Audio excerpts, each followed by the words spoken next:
Благослов и се разбира добро вечер, почитувани слушатели. Вие ја слушате прекрасната емисија која што се емитува еднаш неделно, емисијата Гласот на вистината. Дали Библијата се уште актуелна? Посветиме доста време на оваа тема. Се разбира, и минатата година и оваа година ние посветивме толку многу време и се надевам дека доста време за да можеме да дадеме одговор на оваа прашање. Дали Библијата е се уште актуелна? Зошто?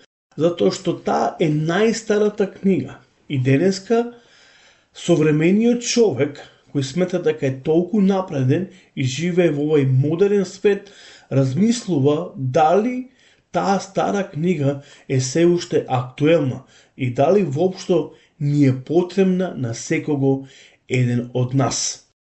Се надевам дека во минатите емисии, доста емисии, како што кажав, посветивме на оваа тема, дали Библијата е се уште актуелна. Иако е, како што кажавме, најстарата се разбира книга на овој свет. Дали Библијата е се уште актуелна? Тоа е големото прашање кое што денеска на вистина голем број на луѓе го поставуваат оваа прашање. За жал, дури луѓе кои што се посветиле или посветиле време на оваа прашање, земајки, читајки ја Библијата, сепак дошле до оваа прашање. Дали на вистина оваа книга е Божја книга? Дали се уште би требало да биде активна или актуелна оваа книга? Размислуваат други луѓе дека таа книга повеќе, затоа што е толку многу години стара, дека не е современа. Со текот на времето, дека многу нешта се измениле во оваа книга. И затоа сметат дека таа се уште или веќе повеќе не е, се разбира, актуелна. Посветивме, како што кажав, доста време, доста емисии на оваа тема. И верувам дека дадовме одговор на овие прашања. Вредно е да се посвети толку време, затоа што оваа книга треба да биде дел од нашиот живот. И таа треба да го води нашиот живот, да го покаже патот и да ни ја открие вистината.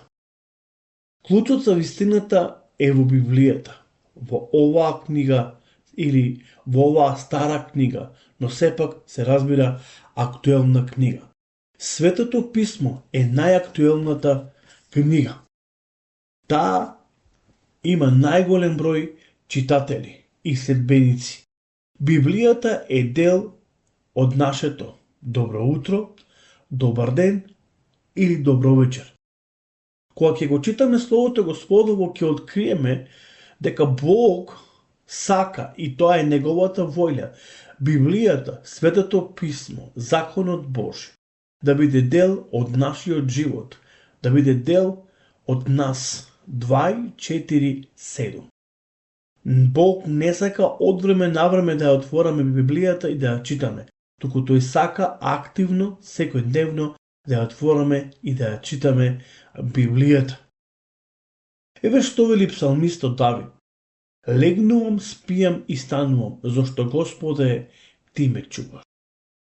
Ти, Господе, ми даваш спокојна почивка. Исто така читаме во книгата на Исус Навин, ова е една старозаветна книга, и еве што ни вели Словото Господово. Еве што Господ му препорачува на Исус Навин.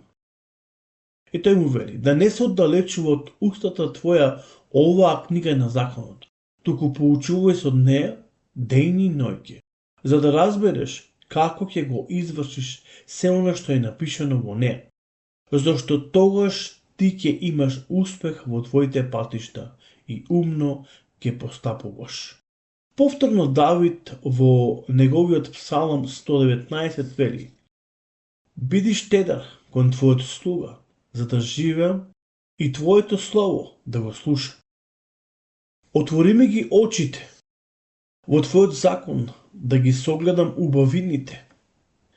Исто така, јас сум привремен жител на земјата не кри ги од мене, Господи, Твоите заповеди. Во ова време, кога човекот прави што ќе посака, од ден на ден, станува се побрутален, а животот негов се повеќе побесмислен. И кога не сака да призне ниеден буквално авторитет, се обидувам да укажам на вистинската цел и смислата на живот.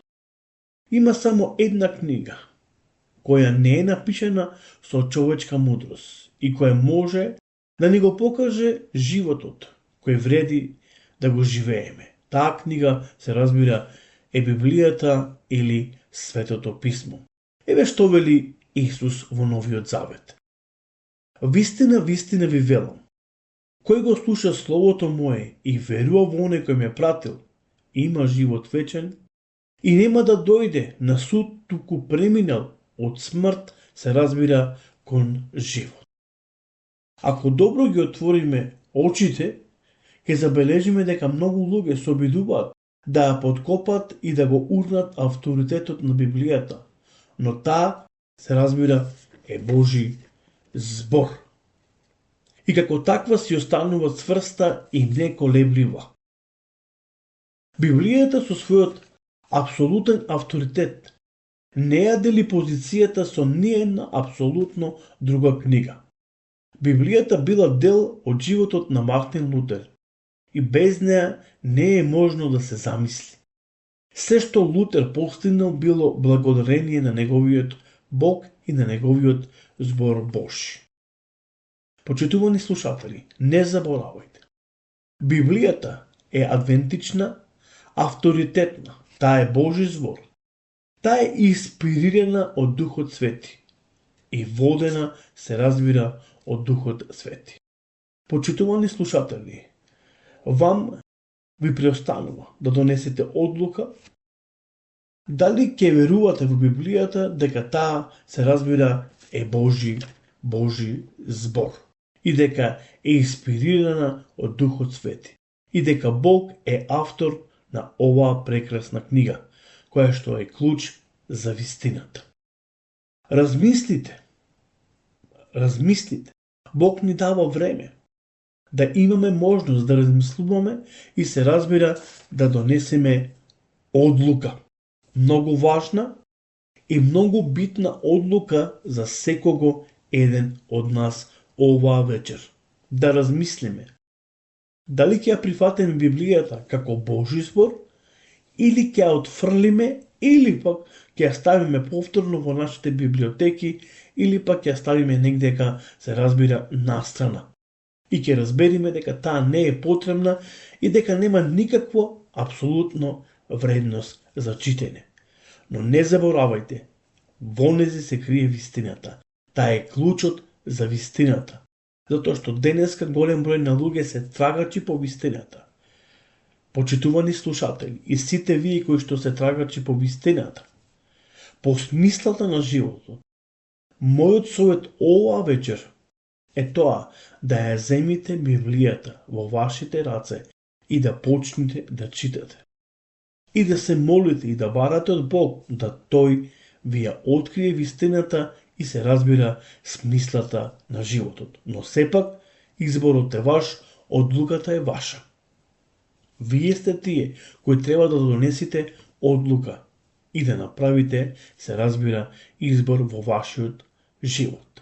Или ќе ја прифатите Библијата како Божи збор и ќе верувате дека таа е клучот за вистината и таа е вистината, или ќе отфрлите. Одлуката, повторно ќе кажам, и изборот е ваш. Затоа дотогаш имајте убава и благословена вечер, се разбира.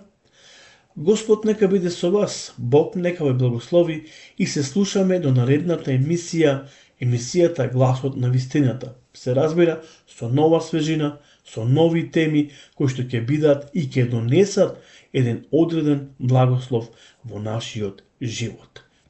Почитувани, Господ со вас и имајте убава вечер, се разбира. Пријатно.